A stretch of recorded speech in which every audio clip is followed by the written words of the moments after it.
여기 성경책 맨 위에 페이지 수는요. 120페이지입니다. 121페이지네요. 누가복음 15장 24절 말씀입니다.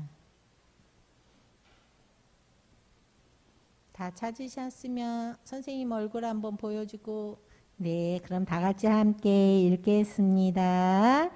이 내 아들은 죽었다가 다시 살아났으며 내가 잃었다가 다시 얻었노라 하니 그들이 즐거워하더라. 아멘. 오늘 은혜를 전파하는 예수님이란 말씀으로 전도사님 말씀 전해 주시겠습니다. 네, 자, 화면 먼저 띄워주세요. 자, 오늘은 하나님의 은혜를 전파하신 예수님이라는 제목으로 우리 함께 말씀을 나눠보도록 할게요. 자, 하나님의 은혜를 전하신 누구라고요? 예수님. 하나님의 은혜를 전하신 예수님. 이스라엘이라는 나라, 성경은 이스라엘이라는 나라를 배경으로 하고 있어요. 이게 이스라엘에 관한 이야기라는 뜻이에요. 어느 나라라고요? 이스라엘. 자, 이스라엘에는 두 아들이 살고 있었어요. 그 땅에 두 명의 아들이 살고 있었는데 어느 날 둘째 아들이 아버지에게 이렇게 얘기를 해요. 아버지, 저에게 줄 돈이 있잖아요. 그거 지금 저한테 주세요. 아버지는 그 말에 속상할 법도 한데 두 아들에게 재산을 나누어 주었어요. 이런 아버지의 마음을 아는지 모르는지 둘째 아들은 그 재산을 모두 써버리고 말았어요.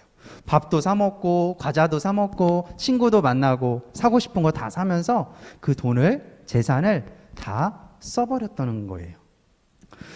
아버지가 안 계시니까 뭐든지 자기 마음대로 할 수 있었다고 그는 믿었던 거예요. 네, 넘겨주세요. 근데 이 즐거운 시간도 한때뿐이었어요. 둘째 아들이 가진 돈이 점점 바닥이 나기 시작하더니 어느새 그가 가진 돈이 한 푼도 남아있지 않았어요. 돈도 떨어지고 갈 곳도 없어지자 겨우 한 집을 찾아서 머리를 둘 곳, 그곳을 찾게 되었는데 그곳은 어디였을까요? 바로 돼지우리였어요. 어디라고요? 돼지우리. 사람이 살만한 곳일까요? 사람이 살만한 곳이 아닐까요? 사람이 살만한 곳이 아니었어요. 먹을 것도 없었고 잠을 자기도 어려운 곳, 바로 그곳에서 둘째 아들은 시간을 보내게 되었어요. 깨끗한 옷과 맛있는 음식을 다 포기하고 그저 자기가 아버지를 벗어나서 마음껏 살고 싶은 그 욕심 때문에 둘째 아들은 모든 것을 잃어버리고 말게 된 거예요. 그런데 어느 날 들에 나가 똑같이 돼지를 돌보던 둘째 아들이 배가 너무나 고팠어요. 그런데 그에게 밥을 주는 사람은 아무도 없었어요. 너무나 배가 고픈 나머지 돼지 사료로 배를 채우려고 하는데 너무나 스스로 슬펐어요. 내가 어쩌다가 아버지를 떠나 이 돼지 사료로, 돼지가 먹는 밥으로 배를 채우고 있나 하는 생각에 이 둘째 아들은 너무나 슬퍼지게 되고 말았어요. 우리 아버지 집에는 먹을 것이 너무나도 많고 깨끗하고 이쁜 옷도 많았는데 어쩌다가 나는 여기에 오게 되었을까? 아, 나는 꼼짝없이 여기서 굶어 죽는구나 라는 생각에 둘째 아들은 너무나 슬퍼지고 말았어요. 그러면서 결심을 하게 돼요.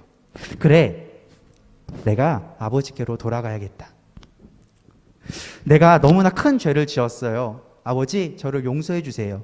지금이라도 저를 받아주신다면 제가 다시 아버지 아들로서 효도하면서 아버지 말씀 잘 들으면서 살게요 라는 결심을 갖고 둘째 아들은 집으로 돌아가겠다는 그런 결심을 하게 돼요.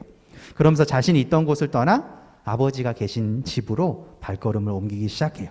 다음이요. 둘째 아들이 집을 향해 터벅터벅 여행을 계속 하다가 얼마나 걸었을까요? 저 멀리 익숙한 사람의 모습이 보이기 시작했어요. 네, 한 장만 넘겨주세요. 자, 둘째 아들이 집으로 너무나 오기를 기다리고 있었던 사람 누구였을까요? 아버지였어요. 그에게 아낌없이 재산을 주기도 했고 그가 하고 싶은 것이 있다고 할 때 마음껏 응원해 주었던 사람, 바로 아버지가 이 둘째 아들을 기다리고 있었던 거예요. 여러분들 같으면 돈을 다 줬는데 다 써버리고 마음껏 살다가 온 그 아들을 받아들일 수가 있었을까요? 없었겠죠. 지금 우리의 생각으로도 힘든 일이었어요.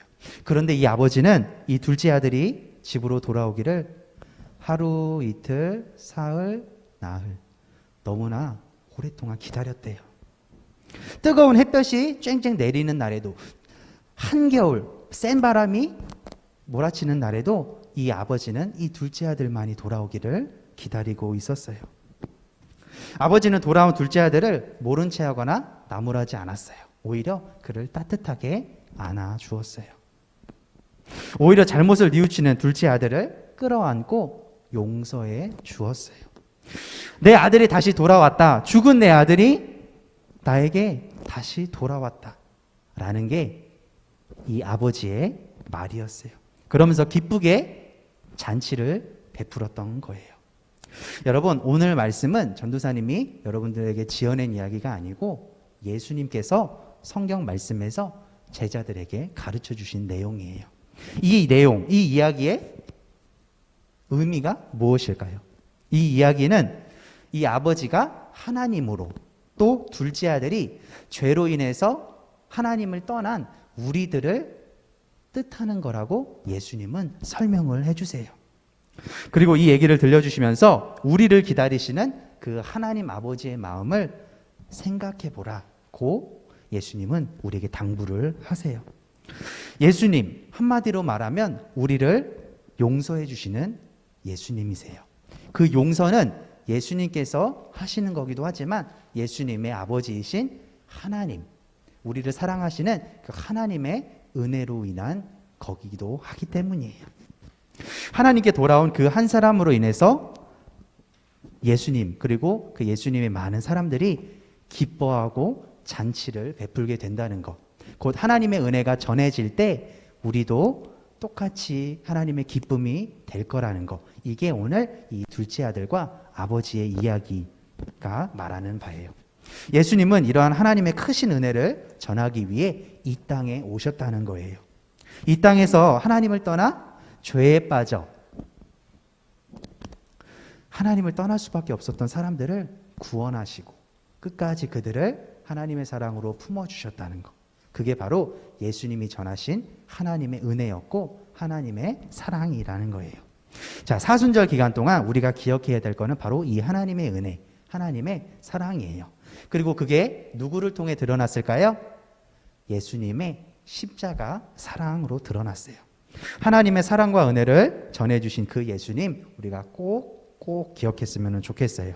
그래서 언제나 그 넓은 품으로 우리를 어제도 오늘도 그리고 내일 앞으로도 항상 우리를 안아주시는 그 하나님을 꼭 기억했으면 좋겠습니다. 그 하나님의 은혜, 예수님을 통해 전해진 그 하나님의 은혜와 사랑을 항상 마음속으로 감사하고 우리가 기뻐하고 율동으로, 찬양으로, 그리고 기도로서 항상 감사할 수 있는 우리 모든 아동부 어린이들 되면 좋겠습니다. 아멘. 네, 우리 잠깐만 기도하고 마칠게요. 자, 우리 눈 감고 잠깐 우리 하나님께 기도할게요. 자, 잠깐 기도할게요. 자, 하나님 감사합니다. 우리를 통해 예수님의 사랑, 그 은혜가 얼마나 큰지, 또 예수님의 십자가를 통해 우리에게 전해진 하나님의 은혜가 얼마나 큰지 이 시간 우리가 배웠습니다. 우리는 아버지를 떠난 그 둘째 아들과 같이 또 죄를 짓고 또 죄를 짓고 또 죄를 짓는 그런 연약하고 불쌍한 사람들입니다. 그럼에도 불구하고 다시 우리가 하나님께 나올 수 있는 것, 바로 예수님의 그 십자가 때문인 줄로 믿어요. 예수님의 십자가를 통해 우리가 아버지 하나님께로 돌아갈 수 있는 길이 열렸어요. 그 길 우리가 잘 씩씩하고 또 하나님 믿으면서 잘 걸어갈 수 있도록 우리 모든 아동부 친구들 그리고 선생님과 저를 꼭 축복하여 주세요. 예수님의 이름으로 감사드리며 기도를 드렸습니다. 아멘.